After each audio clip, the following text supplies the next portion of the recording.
Caseli in Caracas. You're on the fifth floor. Now we're going to hear about the enduring music traditions from the Pankisi.Ge in Georgia, a valley in the foothills of the Caucasus Mountains. It's also home to around 15,000 ethnic Chechens who began migrating southwards over the mountains from Chechnya 200 years ago. Murad Shishani made a program on this for BBC Arabic. I was very lucky to find one of the famous singers there, a Chechen singer.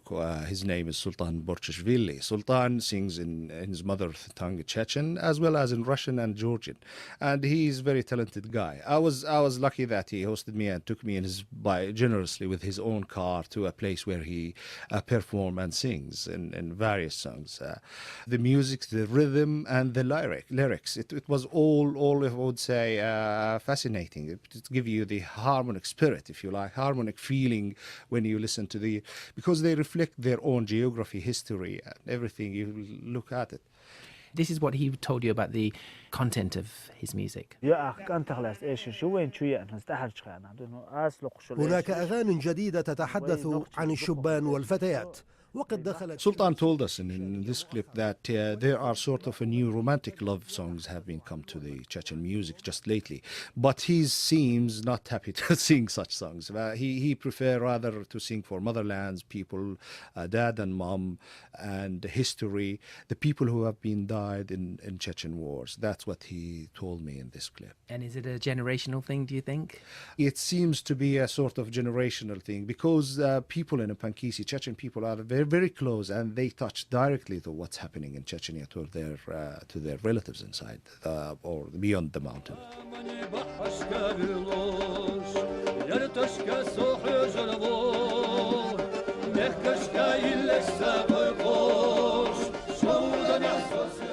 The Chechens, as any music in the world, they reflect their own history or geography, if you like. So you will find in the themes such as the mountains, the motherland, because a society which is driven by wars, historically they have been through many wars. There you will find that they are glorifying the motherland.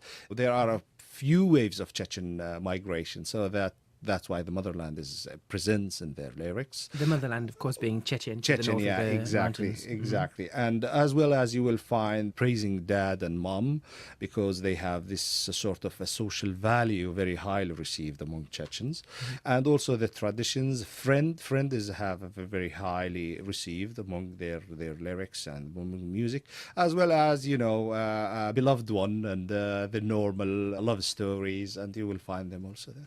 Let's hear some of the music.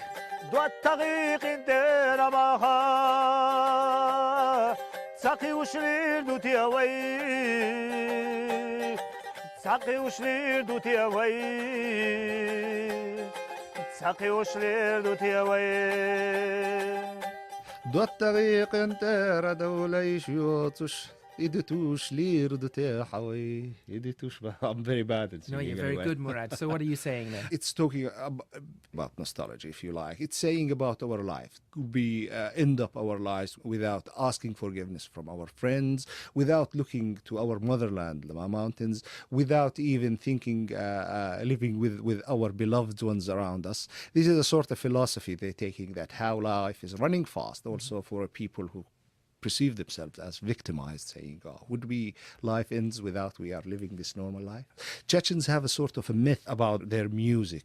They say that Genghis Khan, the Tatar, the Mughal leader, when he invaded Chechnya, in history, it could be a myth, there's no any historical proof for that, but they say that he asked his soldiers, have you occupied the land? They said yes. And have you taken their musical instruments? And when they said no, they said, you haven't occupied them. Go yet. back. Yes. Go back and take the musical instruments. Exactly.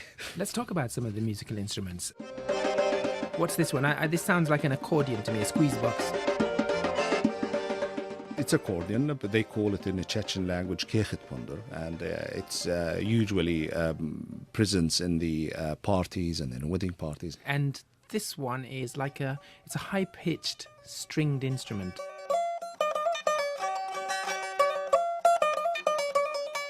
like a ukulele or something? Yeah, this is the oldest of Chechen. They called it Dechkponder. It's a three-string wood instrument inherited from father to son. It's very valuable. Now, coming back to those lyrics, are they always connected up with the natural terrain or the political, religious and ideological landscapes? Not necessarily. There are a couple of types. There are Khelkherin Eishrish, which that for dancing music, if you like. This is a very happy music, and people use it in the dancing. There are other Belkhmish. It's a sad music. This is memorial, used to remember the olden times, wars, people who've been died, etc. And also, of course, sometimes the beloved ones. And romantic love, yeah, exactly. Where is this music performed? There are two kinds of it. In the concert, there are a sort of ensembles. They perform even for kids and others. But the most important thing, dancing is one of the characters of the national characters of the Chechen. In weddings and parties, everyone dance. And it's something you learn from generation to generation. It's something I grown up with. I can't say that how I learned to dance.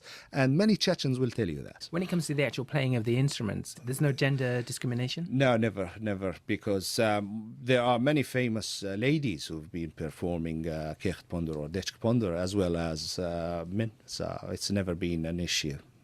Who listens to this music? Is it local to Pankisi or does it travel? You will surprise when I place this package on my Facebook page. I've received comments from Chechens all over the world. Some people in EU, others in Pankisi, others even in Chechnya. But the common thing that said, "Oh, I like that music. I love that old song." They were all familiar with the music, so it's a very common. Everyone listens to it. There's no any formality in performing or receiving any Chechen kind of music. And that's because many of these songs are traditional songs. Exactly, yeah. Some of them are now, there are singers already, and now they're performing new songs, etc. But mostly there are traditional songs well known among Chechens. You came back reinvigorated, didn't you? Yeah, sort of. It's been great speaking with you. Murad Shishani from BBC Arabic. Thanks very much, Nick.